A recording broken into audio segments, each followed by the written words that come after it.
প্রিয় দেশবাসী, আসসালামু আলাইকুম। আজকে সেনাবাহিনীর ৪৬ ব্রিগেডে এক ধরনের অস্বাভাবিক মুভমেন্ট লক্ষ্য করা গেছে। আশঙ্কা করা হচ্ছে সেনাবাহিনীর একাংশ থেকে একটা কুয়ের প্রচেষ্টা চলছে।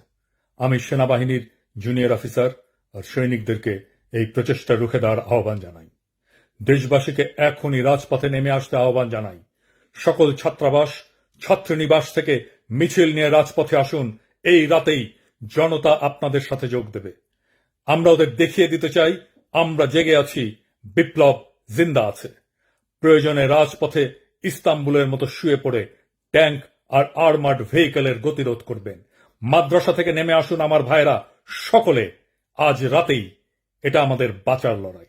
হাসিনার খুনে বাহিনীকে যারা বাঁচাতে চায়, যারা আবার দেশটাকে ভারতের তাবেদার বানাতে চায়, তাদের রুখে দিয়ে আমরা আমাদের স্বাধীনতা, সার্বভৌমত্ব রক্ষা করব ইনশাল্লাহ।